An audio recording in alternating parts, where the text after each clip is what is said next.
Hey guys, Dewey right here, and today we are back with what if Goku was Super Saiyan during the Saiyan invasion? Back during the Vegeta saga. And well, where we last left off, Moori had surrendered his Dragon Ball over to Vegeta after helping the troubled Saiyan after he had a life and death battle with Kui, because in this timeline, because Vegeta didn't really battle with everyone on Earth, he never got the Zenkai boost from that battle, which put him pretty much on equal power to Kui. Give himself, maybe 100 on the scale, 100 more power than Kui, enough to kill Kui anyway, and nearly himself.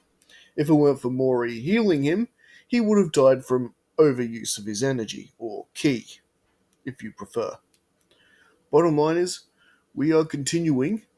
Now, Moori knows Vegeta isn't exactly the nicest guy, but as a Saiyan, Vegeta does understand honor and has agreed not to touch any of the Namekian people in exchange for Moori's help and the Dragon Ball he provides him, as well as directions on where he can find the eldest Namek who may be able to help him further. Since right now, the Namekians and Vegeta's common enemy is in fact Frieza, it just makes sense that a crazy alliance is necessary. Now, meanwhile, with Maurice and Vegeta sensing the approaching of Frieza and his men, Moori has pretty much told Vegeta, go away, hide the Dragon Ball, get out of here. So pretty much the whole part where Frieza attacks Mori's village begins to take place. Much like it does in the original story, except there's no Dragon Ball here. Because, as said, Moori has already given it to Vegeta. He ain't telling Frieza that. In fact, Frieza's patience, well, let's just say there is none, as Gohan and Krillin are on their little cliff, watching what's happening from a distance. Now, they didn't get there quick enough to see Vegeta walk off. In fact, as we know, Frieza beat them to the village and Vegeta's already gone, but is he? Actually, no. He has managed to hid the Dragon Ball quickly, but he's actually still in the village, hiding behind one of the villagers, looking on. He's actually having a bit of a conscience dilemma here. Does he return the favor and help out this village, or will he simply leave them to their fate? And Vegeta's sort of struggling with that because, well, Moori helped Vegeta not only because Vegeta could help to save his people, but also because, as we know, most Namekians are naturally kind people. This is the first time Vegeta's been shown any real kindness. He wasn't shown that kindness back on Earth because he didn't battle anyone. So he's not really sure. And with this Zenkai boost, he's feeling quite confident he could take down Dodoria, maybe Zarbon. But to go up against Frieza himself, no, that would be suicide. But then, once we get to the part where they're about to get Dende and Gohan snaps and Gohan springs in the action. Now, this of course means Vegeta is now already aware that the Earthlings are here too, possibly even Kakarot. And well, Gohan and Krillin get a quick cheap shot in on Dodoria and run off with Dende. And well, this is where Vegeta sees his opportunity not only to allow Dende to get away, and the Earthlings get away, but Vegeta to do something he's been wanting to do for a long time, and that is get one up on Frieza as he reveals himself from the building. Hey, Dodoria, take this! And he immediately blows away Dodoria, and even Zarbon was somewhat caught in the blast too. Um, Zarbon has taken a little damage, he's hurt, but Dodoria, he's completely dead, and Frieza has not Frieza, sorry, Vegeta has flown off with his Dragon Ball, and Frieza's just that dumbfounded of what's happened. He's not really sure what to do here. Um, so he sent like half his men after the Earthlings and the other 50% after Vegeta, who's got the Dragon Ball. And well,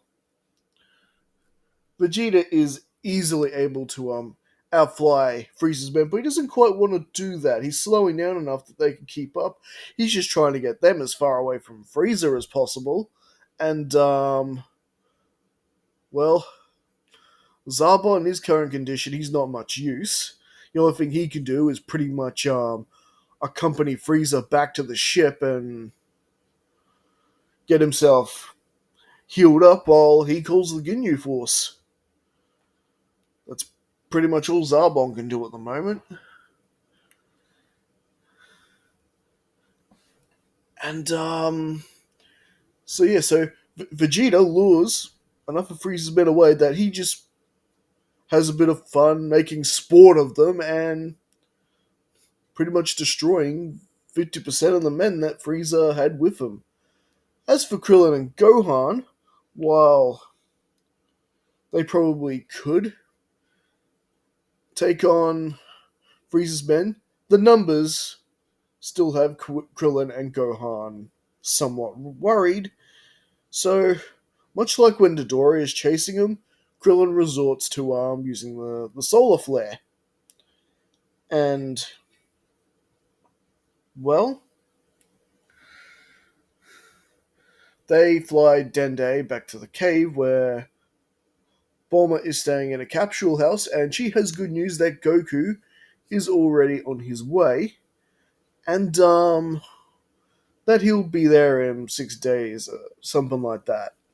Now, as for Goku, since he's had a month of solid training in a grav chamber back in Capsule Corp, the exact same grav chamber they build Vegeta later on in the original series, Goku making use for it for an entire month. Yeah, he's pretty much done with making his base form stronger, and now he wants to begin working on regulating his Super Saiyan form. Even though he promised King Kai that he'd only use it in emergencies, nah, it's time to see what this form can really do. So, still in the grav chamber, he's now training in his Super Saiyan form, which he's able to handle 150 times gravity, no problem in his Super Saiyan state. So this means he's pretty much stronger than he was in the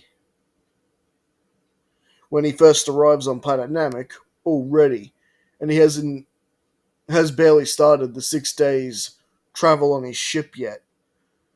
But that's good. Rather than putting his body through grueling, torturous training, all he's got to do now is just regulate that Super Saiyan form so he can tap into it easier should they need it on Namek. And yes, they will need it on Namek. Now, with them gone, Vegeta does run into that same village he does in the original, and thanks to the fact that Moori helped him, After all, if Moori could read minds, and I'm not sure if it's really canonically possible that he can, I just pretty much assumed if the eldest Namek could do it, surely other Namekians could do it too, especially from the Dragon Clan. Now, assuming that the elders of each village are all from the Dragon Clan, I think we can easily assume that, yeah, the elder from said village could also read minds. So, Vegeta, being true to his words, does not attack any of the Namekians in this timeline.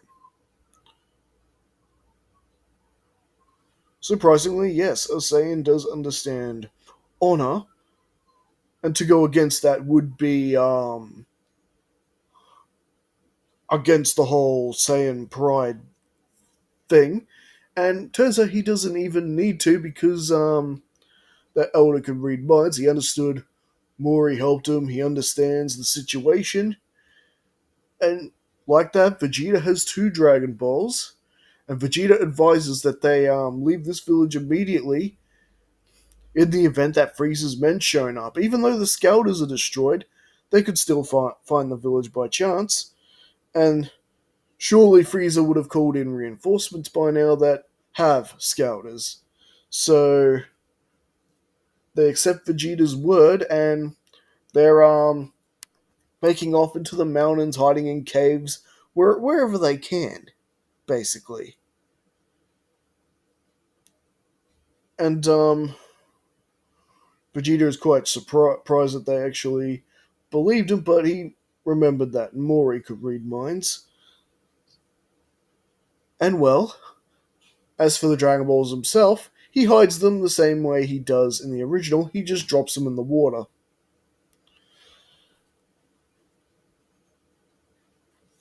And,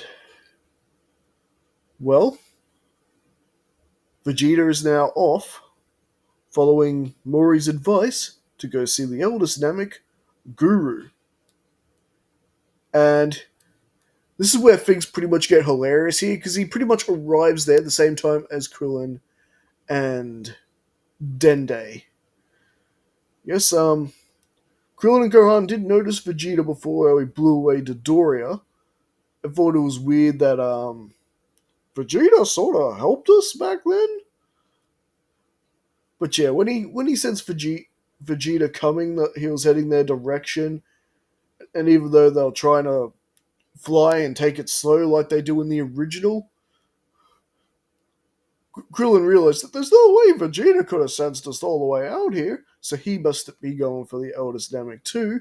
So Dende and Krillin had to make a beeline straight for Guru, but it ended up with Vegeta arriving there pretty much at the exact same time. And well, Guru, that who pretty much oversees everything, is already knowing that all three of them are coming and what their intentions are. So don't worry, Krillin. There's no need to get into a fierce battle at this point. Now, meanwhile, Zarbon has recovered. Yeah, he didn't need that long in the healing chamber. It's just he couldn't really fight in the state he was in.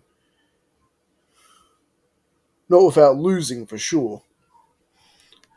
And well, he's looking to get a little payback on a certain Saiyan prince. And, well, him and that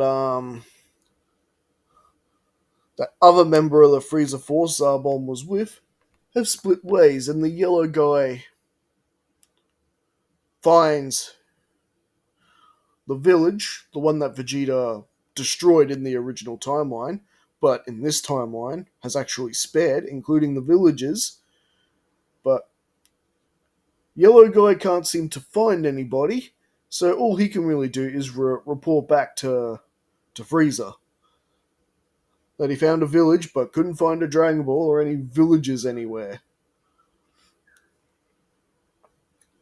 Okay, what's going on here? This is not how this is supposed to go.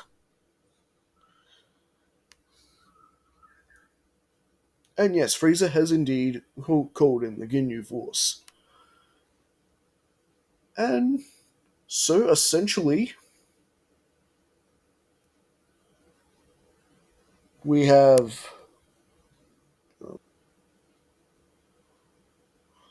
Alright, so pretty much, you guessed it, Vegeta and Krillin are granted the Dragon Ball, and Vegeta gets his power raised even further. You know, Guru unlocking everyone's full potential because he does that.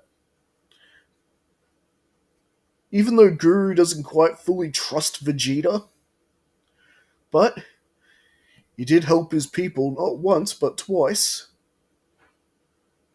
Hasn't harmed any of his people yet, but he doesn't realize he wants his Dragon Ball for his own selfish needs. But luckily, they've got free wishes. So Vegeta is sort of willing to put aside his differences with Krillin and Gohan, at least to the point that Frieza is knocked off the map for good. And so Vegeta and Krillin are flying back towards towards Bulma. Now in the meantime, Gohan has decided to sneak off and grab the two Dragon Balls that were left on their own at that village. The ones that Vegeta put there. And well, he goes and retrieves them. This time around, not running into Vegeta.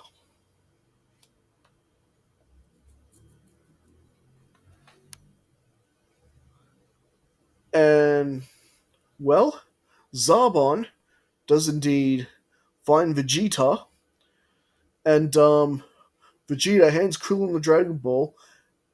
Fly away! Get out of here! He's too much for you, but not for me. And so we get an all-out fight between Vegeta and Zarbon. Now, because Vegeta has had his potential unlocked from Guru, he's significantly more powerful than he was at this part of the original story.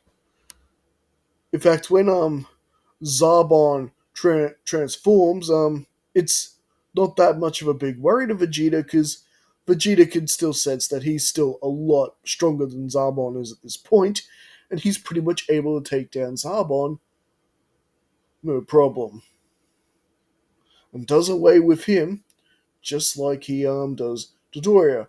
Krillin senses this and wonders, can they really trust Vegeta here? But it's okay, Krillin. He just took out a serious threat, that's all.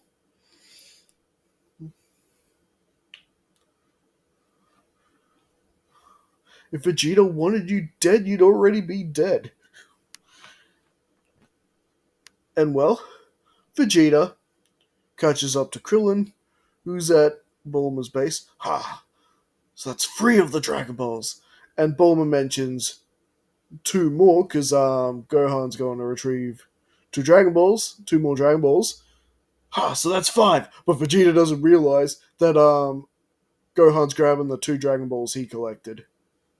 So, while that does become an annoyance when he does find out,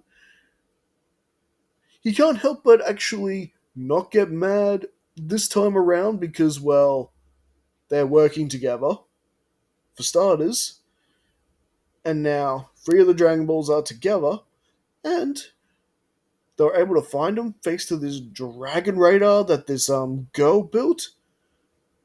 Hmm. Which, hmm. You're right, Bulma. You're all right. Hmm. Perhaps there's more to these earth creatures than meets the eye. And well,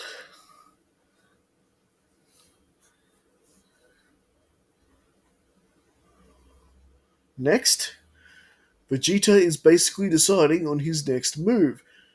Um, with Zarbon gone, all that is left are basically the weaklings and Frieza himself. And with Vegeta getting more stronger by the minute, thanks to Guru awakening his full potential, Krillin does decide it's probably best that they do the same for Gohan. So everyone's on footing. And once that is done, and since they don't have to hide from Vegeta at this point, it's a pretty quick trip, like a couple of hours there and back. So Gohan has also had his full potential unlocked, and now Vegeta is deciding the next move. Are they going to go with a full frontal assault on Frieza's ship and take the remaining four Dragon Balls for him? Or will they bide their time? After all, Goku's Super Saiyan powers would come handy at this point. So will Vegeta simply wait for Kakarot to arrive? Or,